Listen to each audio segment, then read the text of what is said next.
Wesh l'équipe, c'est Kalilou, donc aujourd'hui on se retrouve pour une nouvelle vidéo. Donc les gars, au jour d'aujourd'hui, ça fait maintenant un an quasiment que j'ai pas fait de vidéo. Je vais pas dire que je suis de retour, parce qu'en soi, même avant ça, j'étais pas là. J'ai pas fait de vidéo. En soi, pour moi là, c'est un début pour moi sur YouTube.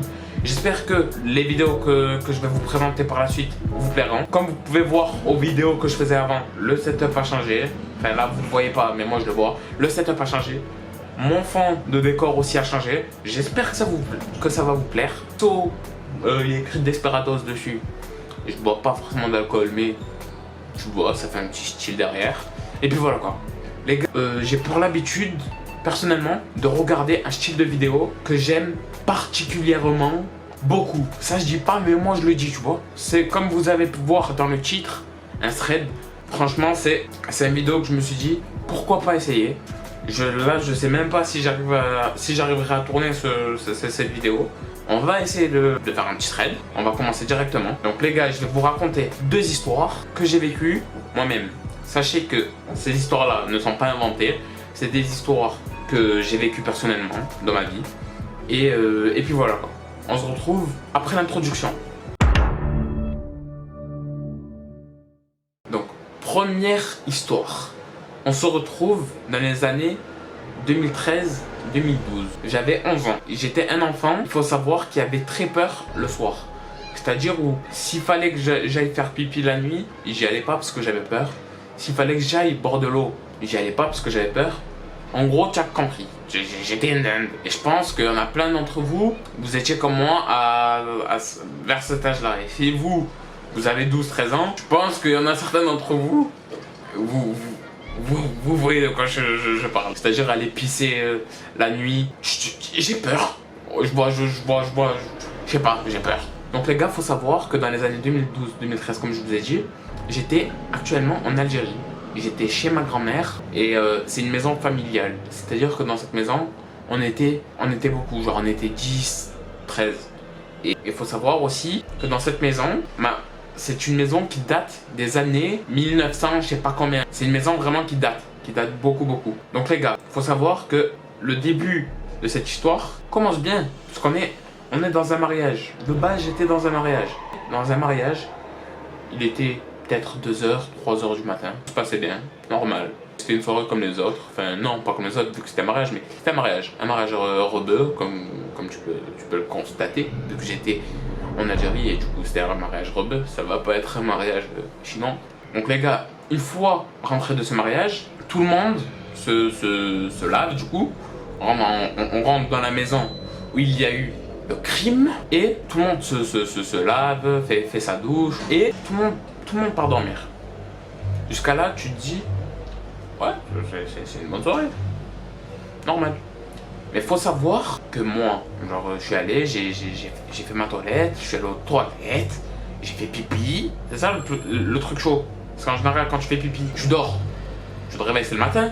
Et ben là, non. Moi, je fais pipi, je me réveille et j'ai encore envie de faire pipi. Et ben, c'est ce qui s'est passé. Et au moment où je vais pour aller une seconde fois aux toilettes, qu'est-ce que je vois dans le couloir? Une fille. Et vous allez me prendre pour un fou. Dans cette vidéo, tous ceux qui me connaissent, réellement, eh ben, je vous ai déjà raconté cette histoire. Ou moins, ou bien, j'ai pas eu l'occasion de vous la raconter. Et voilà. Au milieu du couloir, il y avait une fille et je ne sais pas c'était qui cette fille. Cette fille, je l'ai fixée pendant peut-être, 2 minutes. 2 minutes, je suis resté figé et je suis parti en courant vers ma mère et j'étais quasiment en pleurs. Et puis voilà quoi. Et depuis, j'ai plus dormi dans cette maison. Familiale ou pas familiale, là, il y a plus de famille qui tient, frère. Tu vois des petites filles comme ça.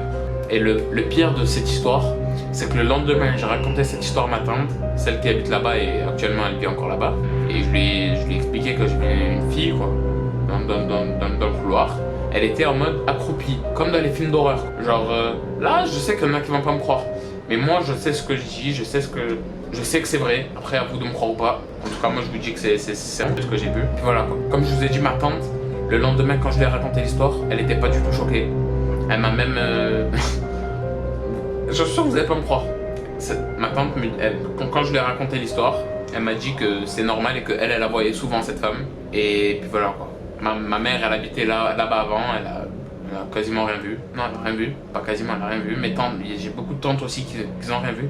Mais j'ai une tante qui a vu qui voit encore, je pense, des choses là-bas. Et ma soeur aussi a vu quelque chose là-bas. Ça fait que je suis pas seul, les gars. Je suis pas seul, je me fais pas des films. Sachez que le lendemain, j'ai dormi quelque part d'autre. Si vous avez aimé cette petite histoire, n'hésitez pas à me le dire dans l'espace commentaire. Si vous avez des questions aussi, n'hésitez pas aussi dans l'espace commentaire. Et puis voilà quoi. Désolé si je raconte très mal l'histoire, c'est que j'ai pas l'habitude, j'ai pas écrit. La prochaine fois que je vous ferai un thread, ça sera noté sur l'ordi parce que ça va pas être encore un thread venant d'une histoire de moi du coup. Et puis voilà quoi. Seconde histoire les gars. Faut savoir que j'ai un petit problème avec les filles, mais je vous jure que c'est encore une histoire avec une entité comme ça. Faut savoir que j'étais de base à Berlin avec un groupe d'amis, c'est un centre, je pense que certains d'entre vous ont été dans des centres aérés. Ce centre-là nous a organisé un voyage à Berlin. Pour l'instant, tout va bien. On va à Berlin.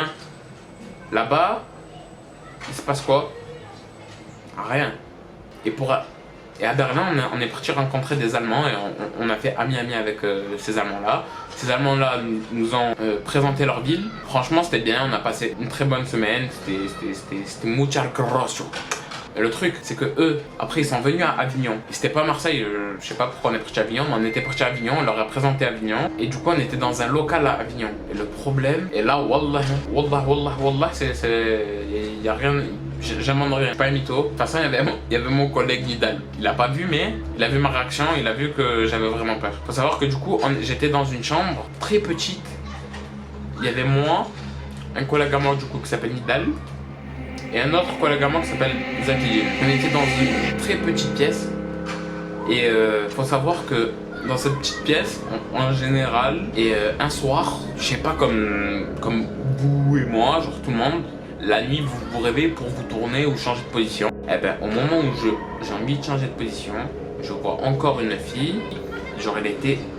Là c'était impossible que c'est faux parce que frère, elle est devant moi et elle regardait le vide, genre elle regardait par là. Mais elle regardait pas vers moi, elle regardait en face d'elle. Et je la regarde, je fais ça. Elle est encore là.